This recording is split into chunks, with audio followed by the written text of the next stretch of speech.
Bonjour à tous et bienvenue dans cette nouvelle vidéo, cette nouvelle interview, cette fois avec le président de PBW, l'événement qui a lieu fin mars à Paris, l'un des plus grands, voire le plus grand en France, il me semble. En Europe. En Europe, d'accord, carrément. Alors déjà pour commencer, est-ce que tu pourrais te présenter? Qu'est-ce que tu as fait, ton parcours un peu, comment est-ce que tu en arrives à là? Tout à fait, avec plaisir. Moi, j'ai commencé en digital au tout début digital, donc en 94. Les premières pages qui a dû me mettre une journée à arriver quand je me suis connecté. Tu n'es même pas né à l'époque. Donc. Voilà.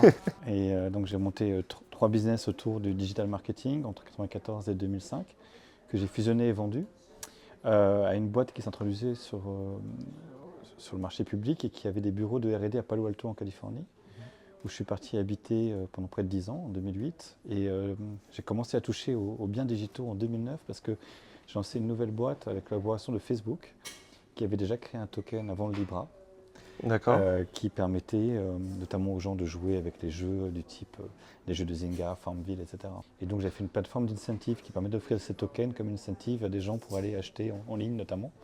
Du coup, j'ai déjà touché à la notion de haute valeur perçue, de direct deposit, de gratification instantanée. D'accord. Je suis rentré en France en 2017 et là je suis passé quasiment full time sur la crypto parce que j'ai lancé Chain Accelerator qui était le premier accélérateur en Europe de projets blockchain crypto. On a aidé à peu près 70 startups à se lancer à cette époque-là. Et en même temps, ça m'a fait rencontrer les plus gros projets internationaux qui n'avaient pas vraiment une vision de ce qu'on avait en Europe et encore moins en France et du potentiel qu'on avait. Et du coup, avec mes associés de Wharton, on s'est dit il faut lancer une conférence internationale qui n'a pas pour objectif de démocratiser forcément crypto-monnaie ou blockchain à monsieur et madame tout le monde, mais plutôt vraiment pour les entreprises, donc par les pros pour les pros, pour faire avancer le marché, que ce soit sur les sujets techniques, les sujets de régulation, sur les use cases et l'adaptation au Web 2, on va dire.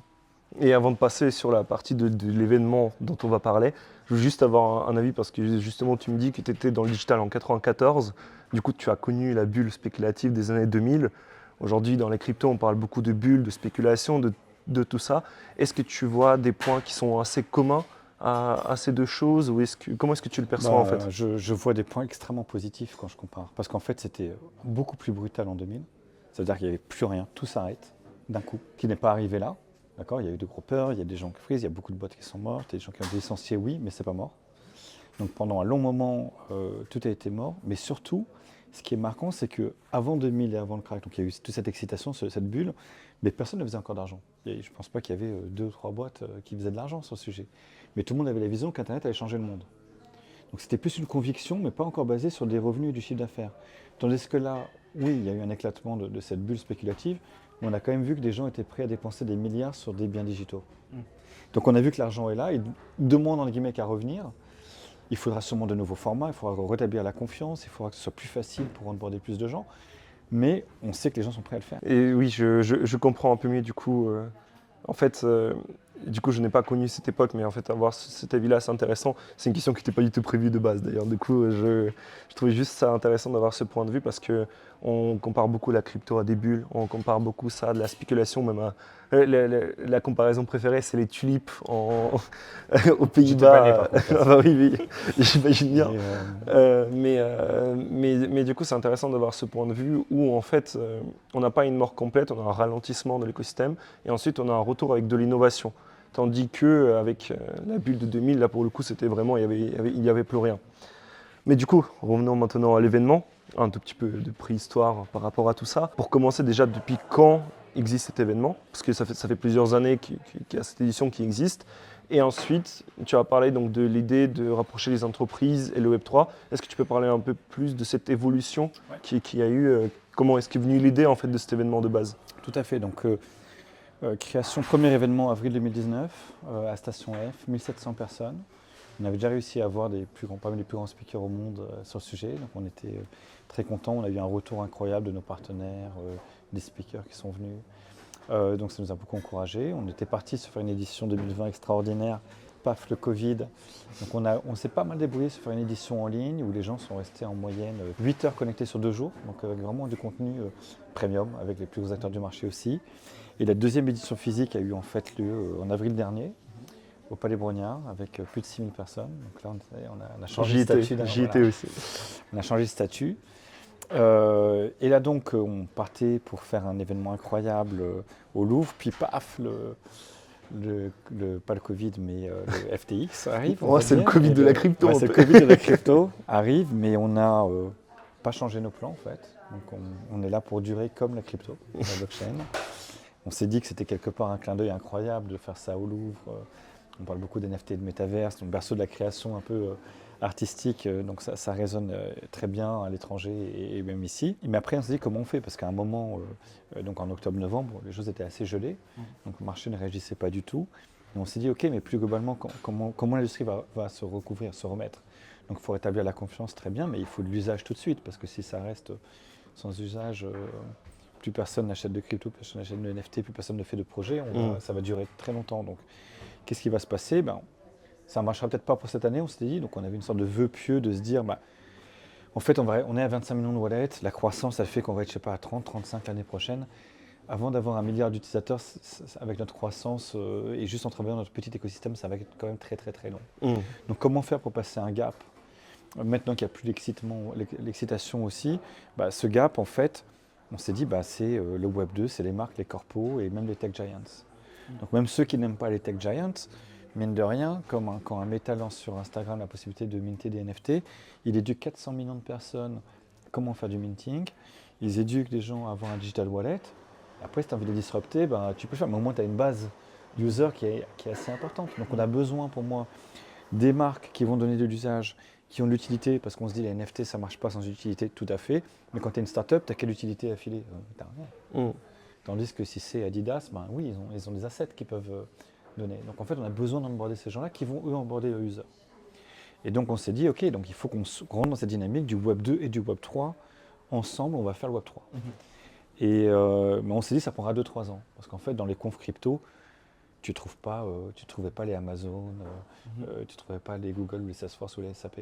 Mais cette fois-ci, ils viennent. Donc moi, je pensais que ça serait vraiment plus tard. Et en fait, comme la nature, je pense, a peur du vide, les corpos et les tech giants sont arrivés et viennent en force à cette conférence et on va essayer ensemble de faire avancer le marché. Et du coup, d'ailleurs, pour tous ceux qui regardent cette vidéo, restez jusqu'à la fin. Il y a une petite surprise à la fin. Juste, du coup, on va parler d'une question un peu touchy, qui va être le prix de cette conférence. Parce que, justement, tu me parles de l'adoption des crypto-monnaies. Ouais. Mais en fait, je me rends compte que ce n'est pas l'adoption comme on l'entend la plupart du temps. Aujourd'hui, quand on parle d'adoption, c'est permettre à tout le monde d'accéder à la crypto-monnaie, à tout le monde que tout le monde commence à comprendre cet écosystème, cette technologie. Et à côté de ça, on voit un événement qui coûte quand même plusieurs milliers d'euros pour certains événements. Mais du coup, il y a beaucoup de gens qui disent « Ouais, mais c'est pas ça l'adoption, vous privilégiez que les gros acteurs ». Parce que c'est les retours que nous on voit sur les réseaux sociaux en tout cas. Alors, comment est-ce qu'on peut… Non, tout à fait. Alors nous c'est pas l'adoption directement au grand public en fait. Nous, c'est l'adoption aux marques qui vont, elles, onboarder le grand public. Donc, ce qu'on essaie de faire, c'est un événement business, en fait. Donc, tu travailles dans un crypto exchange, tu veux parler avec des gens qui ont un token pour qu'ils disent sur ton exchange, donc trouver un partenaire, lever des fonds, c'était une start-up, trouver un cofondateur, c'était une start-up, trouver des clients pour ton produit de custody ou pour ton trading desk. Donc, en fait, on est comme plein de conférences dans le monde, tu vois, dans Money 2020, dans la FinTech, par exemple. L'idée, c'est de faire du business. Et si tu regardes en business, comment ça se passe? Les gens ont un coût d'acquisition. Tu as une start-up, tu as un budget, tu as un projet SaaS. Tu sais que ton coût d'acquisition, si tu fais du Google Paid Ads, ça va être de temps par client. En fait, tu vois la conférence, même pour les tickets les plus chers, elles sont rentables pour la très grande majorité des gens. Parce qu'en fait, si tu compares le coût d'acquisition qu'ils ont classiquement et le fait qu'ils peuvent venir dans un événement, parler peut-être à 50 clients potentiels, voire plus, sur les 3 jours ou la semaine, en fait, ils vont rentabiliser leur investissement. Maintenant, on n'a pas la capacité, parce qu'on n'est pas un événement B2C, on n'a pas tellement de place que ça. C'était venu l'année dernière, tu as vu à quel point on était comprimés les uns contre les autres, pour pouvoir avoir en fait, une place assez importante pour tout le monde. Néanmoins, on a une Talent Fair qui a lieu le 20 mars, sur lequel c'est complètement gratuit. Et il y a des boîtes comme Sorar, comme Sandbox, comme Ledger qui viennent et qui proposent des jobs. Et il y a la possibilité aussi de gagner des tickets, et notamment d'avoir des tickets, on a réservé un quota de tickets étudiants qui sera accessible aux gens qui viennent à la Talent Fair. Et les tarifs commencent à être de 40 € pour les étudiants. Donc là, je pense qu'on rentre dans les critères que tu peux rechercher. Et si tu réfléchis aussi, les gens se prennent très souvent dernière minute. Et je t'avoue que nous, ça ne nous arrange pas, parce qu'après, tu ne sais pas combien de nourriture tu dois commander, combien de passes de la sécurité, etc. Mais si les gens sont un peu prévoyants et prennent tous leurs billets, il y avait des tickets start-up commençaient à 200 €. Donc les gens ne l'ont pas forcément en tête, mais ça a D'accord. commencé à ce prix-là. Donc il faut activer Et les après- notifs Twitter pour être au courant. Exactement. Et après, le truc, c'est quand tu arrives last minute et qu'on va, on va vendre tous les tickets, c'est normal que les prix soient plus chers. Mais encore une fois, j'ai pas vu de gens qui se sont dit, je suis venu à ta conférence, j'ai rien appris ou j'ai pas fait de deal, d'une manière ou d'une autre. D'accord. Toutes les centaines, voire plus de retours qu'on a, sont que tous les gens reviennent, ils ont été contents et ils ont appris des choses, ils ont fait des choses. Mais du coup, c'est d'où l'idée de ces ajouts récents qu'il y a eu, justement parce qu'il y a plusieurs événements, parce qu'il y a le Summit qui sont les 2 jours de conférence, il y a la Web3 XP, il y a la Talent Fair, il y a le Hackathon, et il y a le dernier, c'est la Investisseur. Investor. Donc aujourd'hui, ces événements-là, en fait, ils vont cibler chacun un public différent. Tout à fait. Et du coup, c'est aussi, j'imagine, l'idée de laisser certains événements plus accessibles aux gens et ensuite réserver une certaine partie, justement, comme tu dis, aux investisseurs, aux entreprises, ceux qui viennent ici vraiment pour faire du business. C'est la première fois qu'on fait un événement gratuit avec la Talent Fair, par exemple, qui est pas facile à organiser, surtout dans un marché où beaucoup de gens licencient, mais nous, on a envie de donner le bon message, dire aux corporates, oui, mais vous devez vous intéresser au Web3. Et d'ailleurs, si vous voulez faire une collection NFT, voici le type de profil qu'il faut recruter. Avoir des développeurs Web 2 qui sont un peu chiés dans leur job actuel et qui sont un peu attirés par les paillettes, mine de rien encore, du Web 3, les aider à leur donner confiance, à leur montrer les outils, les écoles de formation qui vont permettre de le faire, voir des gens des recruteurs qui vont même les former directement. Donc ouais, l'idée est de pouvoir trouver, aider les startups. En fait, il faut qu'on aide l'écosystème, c'est ça. Donc tu aides l'écosystème comment?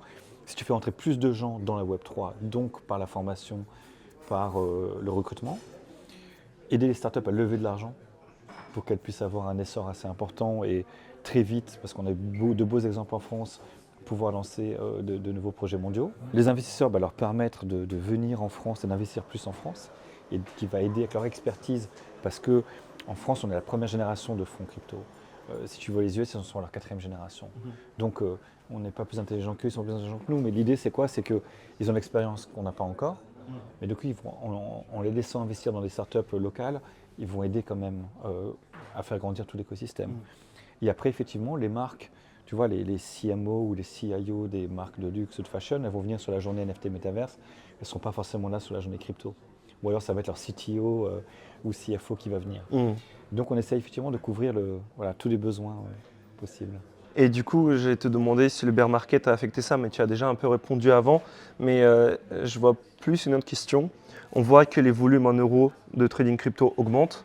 On voit que de plus en plus d'entreprises sont de plus en plus réticentes de faire du business aux US, justement à cause de tous les problèmes régulatoires par rapport à la qualification de certaines crypto-monnaies de securities, dont l'Ethereum récemment, notamment par le NYDIG, donc le régulateur américain de New York qui qualifie dans le procès de KuCoin l'Ether de security. On voit de plus en plus d'entreprises qui se tournent vers l'Asie et l'Europe pour faire du business, pour installer leur headquarters, etc. On l'a vu avec Binance notamment. Est-ce que tu vois une opportunité dans cet événement à inciter ces entreprises à venir s'installer en France? Tout à fait. On a, dans notre petit badge d'honneur qu'on aime bien, je pense qu'on a contribué au fait que Binance soit en France. C'est-à-dire qu'en 2019, dans la première édition, on les a mis en relation dans une salle pendant la conférence avec la DGE, avec l'AMF et plusieurs services de l'État. Et ils ont discuté. Donc le PSA n'était pas encore sorti, il était en train de sortir. Et donc ils ont affiné leur démarche. Donc on essaie de contribuer un petit peu en facilitant ces relations-là. Mais ce que tu dis est très vrai, parce que moi j'ai eu plusieurs débriefs de ETH Denver qui a eu lieu la semaine dernière. Et c'est ce qui est ressorti. C'est que, les gens exagèrent toujours un peu, crypto Twitter and co, mais ils disaient US is dead, tu vois. Et donc tout le monde part sur Asie et Europe. Et je pense qu'en France, on a un bon endroit pour plusieurs raisons. C'est vrai qu'on a déjà bénéficié en fait du Brexit, mais cet effet-là, multiplié par la puissance des US, des boîtes qui peuvent venir, est importante. Mais on est un bon endroit pour une raison que non pas Berlin ou Londres notamment, c'est qu'on a quand même les corpos qui jouent le jeu. Et quand tu es une startup, si tu as trouvé l'utility, ou des proof of concept avec des boîtes, etc., on a quand même des corpos qui sont de plus en plus innovants, qui font leurs labs, etc., et qui sont prêts à tester des choses. au-delà de tous les avantages qu'on a sur la capacité de nos ingénieurs qui est incroyable, l'écosystème au global, la mentalité française qui a beaucoup changé, les jeunes qui sont beaucoup plus entrepreneuriaux, qui parlent beaucoup mieux anglais, j'enlève tout ça. Mais je dirais le fait qu'il y ait plus de collaboration et plus de prise de risque un peu et de test de la part des corpos, ça va dans le bon sens. Très bien, c'est une réponse très complète, c'est très beau.